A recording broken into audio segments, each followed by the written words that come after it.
Hey everybody, how's it going? It is Matt and it is Terrifying Tuesday. First and foremost, I do always wish you guys are having a great morning, evening, dawn, day, or dusk, all that lovely stuff because life's too short as is. Please do like, share, and subscribe. I see I'm up over that 300 marker. I love seeing each and every one of your new faces here and all your old faces as well. And then do always look in the description box for more information on the day, such as your basic plot synopsis, your starring cast, the runtime of the cut I'm watching, along with it there's an MPAA rating along with it, which today's does have one. There's going to be the starring cast, like I said, the director, some trivia on there if there's anything worthwhile of mentioning, which today there is a couple little blurbs on there, and then of course there's going to be a link for a trailer or a scene. Today there is definitely a trailer for today's movie. Today's is a pretty easy to find movie in my opinion, and is one that is often overlooked and not talked about enough because it is a lot of fun. It is a silly little 80s creature feature, but one that I highly recommend to my fans that love a good creature feature from now on, time and time again, because this one definitely fits the bill. It's very, very good.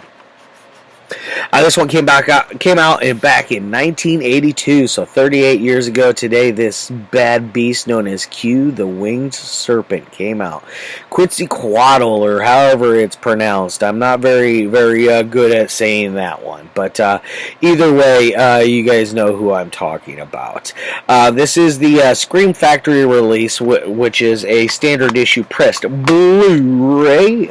It does not have any reversible artwork, but it does have this to look on the inside, which is nice. It has some different artwork from around the world, which I kind of like looking at that. It's always fun seeing what other countries have done with some of your favorite films along the way. Sometimes the overseas artwork is better than our artwork we have here, but I do really enjoy this artwork. This is one that takes me back to my childhood. I remember renting this and watching it with my mom and just being like in awe because I was such a little kid and seeing this giant creatures flying around and grabbing people out of their pools and snatching up window washers and things like that. It's a fun one. Now, as far as any kind of special features goes on here, you do have an audio commentary with the writer, producer, director Larry Cohen himself, rest in peace. And then you do have a theatrical trailer and a teaser trailer on here, and that is it for as far as your special features go. There is not a whole lot on here for a standard issue Scream Factory Blu-ray, if you get what I'm saying. Now, like I said, this came out back in 1982. This one is rated R, which there is some boobies in here and some swearing and some violence. It's not, I wouldn't say a hard R by any kind of means. It is a very light rated R movie. One that doesn't have a lot to really push the boundaries, if you know what I mean. Now, as far as stars we got in here, I almost forgot, this one runs at an hour and 32 minutes.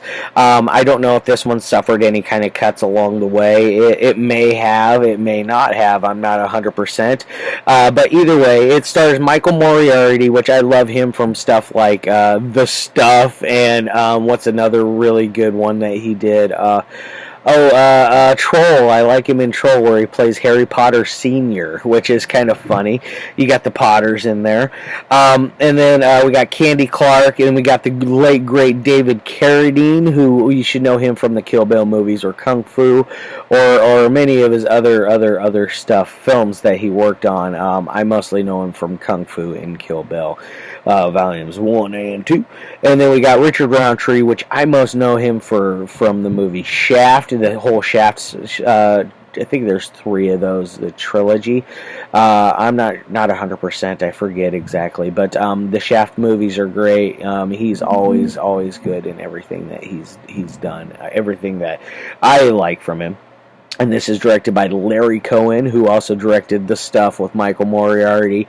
He also did the It's Alive trilogy. He did Hell Up in Harlem. He did Bone, which is one that I absolutely love and adore, that someday I will review Bone, because I really, really like that one. Even though that is not a horror film, it does fit the cult exploitation side of things that I like to review. I think it would fit perfectly in with my forte of film. So do check out. For eventually, I'll do a review on Bone. Now, exactly what is this movie about? It's about these this creature that is summoned back to life in New York's modern day New York, Manhattan, well, 1982 New York, Manhattan, but it is summoned by a mysterious type cult that worships the serpent, the winged serpent, and they basically it starts picking off people one by one, and they're doing all these weird sacrifices along with it. There's not so much too much emphasis on the sacrificing part of the movie. It's more about the winged serpent. So if you're looking for more of the cult aspect, you're not really going to get it in this one. It's there, but it's not anything that will I guess add anything extra to the film, because I mean it was a missed opportunity. I feel like they could have added more onto that part of the story, in my opinion. And then all the while we got Michael Moriarty's character, who is a failed criminal, essentially. Plays a wheelman, which is somebody who drives away the criminals from the heist, from wherever it is whatever it is they've taken, wherever and whatever. But anyways, it's whoever. But Michael Moriarty is a wheelman. He is duped into doing this heist. They get split up at the end, and somehow he has the treasure is, what they stole, and he takes it, and he's running from the police and running from other people, and he ends up in the top of the Chrysler Building, in the needle of it, up way up above where even any of the workers and stuff go. And while he's up there, he stashes it away. Does he stash it away? Yeah. Or no, he loses it. I'm sorry, he loses it right away because he gets hit by a car. But anyways, he ends up there, hiding from the police and the other bad guys. He finds out that there's this giant creature living up there.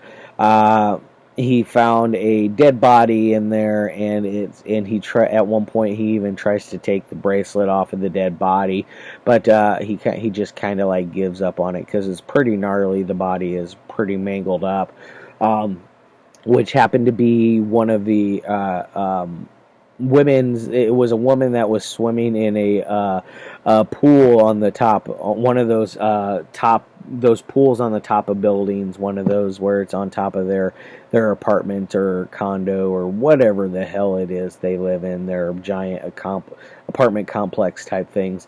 But she was swimming in the pool up there, and she is snatched out of the pool and taken to the Chrysler Building and chowed down. Your first victim you get to see is a man on a that I remember now, if memory serves me correct. Your first victim is a window washer who keeps peeping in on this girl while she's doing her thing in her apartment. Granted, she is not doing anything sexual or anything weird like that. She does notice he's out there, and she does make it very clear that she thinks he's a creep, and that she wishes that he would go elsewhere. And he is being a creep, because as you go outside to hear what the guy's saying, he's like, "Oh, baby, I love you. You're gonna love me," and things like that. The guy was definitely a creep. Gets his just desserts, as in he gets snatched up off of there. You see his head go flopping down in the middle of the thing.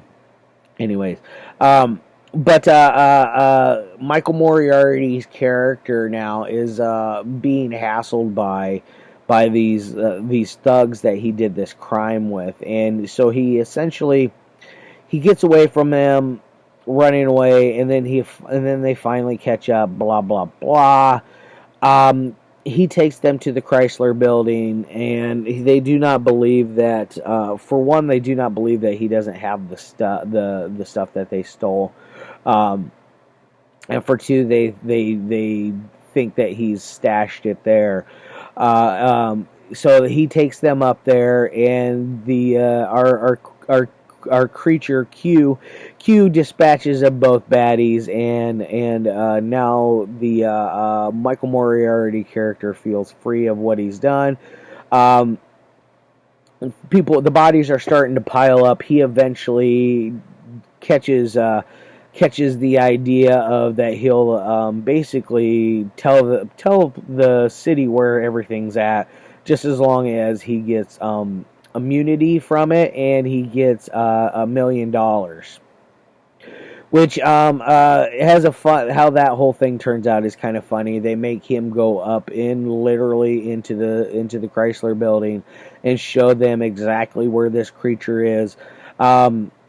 They get up there. The creature is gone, but there is a massive egg inside there that it has not been hatched yet. And they do find bodies left and right as they are up there. It is a veritable horror show up there. In other words, it's not really super gory, so don't go into it thinking you're going to get a gore fest. It is a Larry Cohen film. Larry Cohen's films were never gore fests, in my opinion. They were always had a lot to say about the times and about people in places, and just his stuff. It had a little more to it than it had layers. It was like an onion. Thanks, Shrek, for that analogy there. It's like an onion, layers. But anyways, he takes them up there. The egg, they destroy the egg. The creature's gone, but they do start noticing there's more and more sightings of the creature, and it more attacks as time progresses. So they eventually get the creature to come back to the Chrysler Building, where they eventually start go after it, and they do whatever it is they do to it. I'm leaving that up for you to watch. As this is going on, they are also finding out who these killers are for this cult, like Aztec cult type group that are doing all these murders. They find that like this is going on at the same time. You find out that the people are being sacrificed to bring this god back. They're willing participants into the sacrifice, just to let you know. They are not killed, like murdered. They're willing going into this. Okay, now as far as any kind of ratings go on a 1 through 5 scale, Cohen was definitely a coherent director. He had a beginning, middle, and end that worked and meshed very well. As far as camera angles go, you get some fun stuff going, because you get some camera, like it's basically, I'm guessing, on a helicopter or an airplane flying around. They have a camera that they're using on it, that they're using to film as the eyes of our winged serpent, which is very fun. I really like it. It has a lot of really cool angles going on with that. And their way of the serpent hiding is it would fly in the path of the sun, so people were blinded and couldn't see it coming. One of those kind of ordeals. So I'm going to give it a 3 out of 5 on the technical side. But now, as far as an entertainment side, this thing's probably a 3 out of 5 as well. This thing's probably a 5 or a 6 out of 10 kind of movie. It's your middle of the road. maybe a pinch above average, but nothing that you're going to write home about and say, oh my god, cue the Winged Serpent just changed everything in my life for as far as filmmaking goes. So, yeah, like a 5 or a 6 out of 10. I think that's a fair enough number for Mr. Quetzalcoatl, or however it's pronounced. Alright, guys, this one's a little shorter than usual. I'm only running in at that 15.5 minute mark, I think, on this one. I don't have a whole lot more really to say about it other than it's a great movie and I highly recommend everybody go check it out, especially you fans of the 80s films or fans of creature features. So if you like 80s creatures features, you got a doubly good fun, and you get David Carradine, Richard Roundtree, Michael Moriarty, Katie Clark, I mean, and this is a did I say David Carradine? Yeah, you got David Carradine in here of Kung Fu Fate. Anyways, love your faces. Get the hell out of here. See you tomorrow. I'm not 100% what I got lined up for tomorrow. Maybe a Vinegar Syndrome Yvonne DiCarlo movie. We'll see. I don't know. Friday. Tune in for Friday. All I can say is, wow, it's a really messed up movie, and I like it, and I am glad I'm going to finally review it for you guys.